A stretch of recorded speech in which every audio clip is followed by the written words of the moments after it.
ప్రగతి భవన్ నుండి 4 కంప్యూటర్లు మాయమైనట్టు ప్రచారం జరుగుతున్నది. ఎలక్షన్ రిజల్ట్ రోజు రాత్రి వాటిని బయటికి తీసుకెళ్లినట్టు తెలుస్తోన్నది. అందులో కీలకమైన డాటా ఉన్నట్టు అనుమానం వ్యక్తమవుతుంది. అయితే ఎవరు చెబితే ఆ కంప్యూటర్ను తీసుకెళ్లారు, ఎక్కడికి తీసుకెళ్లారు, సొంత కంప్యూటర్ను తీసుకెళ్లారా లేక ప్రభుత్వానివా, తీసుకెళ్లే ముందు ఎవరి అనుమతి తీసుకున్నారు అనే కోణంలో అధికారులు ఆరా తీస్తున్నట్టు ప్రభుత్వ వర్గాల్లో టాక్. అసెంబ్లీ రిజల్ట్ వచ్చిన డిసెంబర్ 3వ రోజు ప్రగతి భవన్లో బీఆర్ఎస్ లీడర్లు అధికారులతో హడావుడి ఉన్నది. మధ్యాహ్నం 2 గంటల తర్వాత ఫలితాలపై స్పష్టత వచ్చిన వెంటనే అక్కడున్న లీడర్లు అధికారులు ఒక్కొక్కరుగా బయటికి వెళ్ళిపోయారు. అదే రోజు సాయంత్రం మాజీ సీఎం కేసీఆర్ తన సొంత కారులో ఫామ్ హౌస్కు వెళ్లారు. అక్కడ పనిచేసే కొంతమంది సిబ్బంది మాత్రమే భవన్లో ఉన్నారు. ఎప్పటి మాదిరిగానే బయట పోలీస్ పహారా ఉంది. అయితే అదే రోజు రాత్రి 8 గంటల తర్వాత ఓ వ్యక్తి ప్రగతి భవన్కు కారులో వచ్చి 4 కంప్యూటర్లు తీసుకెళ్లినట్టు తెలుస్తున్నది. రెగ్యులర్గా వచ్చే వ్యక్తి కావడంతో ఎవరు కూడా అభ్యంతరం పెట్టలేదని సమాచారం. అయితే అంత రాత్రివేళ కంప్యూటర్లను తీసుకెళ్లాల్సిన అవసరం ఏమిటనే అనుమానాలు వ్యక్తమవుతున్నాయి. ఇక 4 కంప్యూటర్లు తీసుకెళ్లిన విజువల్స్ సీసీ కెమెరాలో రికార్డ్ అయినట్టు తెలిసింది.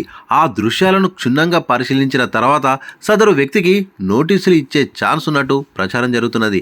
అయితే ఆ వ్యక్తి ఎందుకు ఆ కంప్యూటర్లు తీసుకెళ్లారు, ఒకవేళ సొంత కంప్యూటర్లు అయితే ఎవరి అనుమతి తీసుకున్నారు అనే కోణంలో భవన్ ఇన్ఛార్జ్గా ఉన్న అధికారి నుండి వివరాలు రాబట్టిన తర్వాత తదుపరి చర్యలు తీసుకోవాలని ఆఫీసర్లు భావిస్తున్నట్టు సమాచారం. అయితే రిజల్ట్ వచ్చిన వెంటనే సిఎస్ శాంతికుమారి సెక్రటేరియట్ కదలికలపై నిఘా పెట్టారు. అనుమతి లేకుండా కంప్యూటర్లు, ఫైల్స్, పెన్ డ్రైవ్స్, చివరికి ఓ చిన్న కాగితం కూడా బయటికి వెళ్ళనివద్దని ఆదేశాలు జారీ చేశారు. దీంతో సెక్యూరిటీ స్టాఫ్ ప్రతి బ్యాగ్ను చెక్ చేసి పంపారు. ఎవరైనా ఆఫీసర్లు కాగితాలు తీసుకెళ్తుంటే వెనక్కి పంపారు. అయితే ప్రగతి భవన్ కదలికలపై సిఎస్ ఎందుకు దృష్టి పెట్టలేదనే చర్చ అధికార వర్గాల్లో జరుగుతున్నది. రిజల్ట్ వచ్చిన రోజునే ప్రగతి భవన్ కదలికలపై కూడా ఫోకస్ పెడితే బాగుండేననే అభిప్రాయం వ్యక్తమవుతున్నది. అయితే సెక్రటేరియట్ ప్రగతి భవన్లో కంప్యూటర్లను ఐటీ శాఖనే ఏర్పాటు చేస్తున్నది.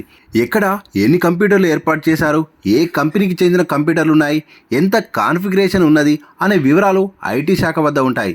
అలాగే కంప్యూటర్లు అమర్చిన చోట అక్కడి అధికారి నుండి అక్నాలెడ్జ్మెంట్ తీసుకుంటారు. ప్రగతి భవన్లో ఏర్పాటు చేసిన కంప్యూటర్లను లెక్కించినప్పుడు 4 సిస్టమ్స్ మాయమైనట్టు టాక్ ఉంది.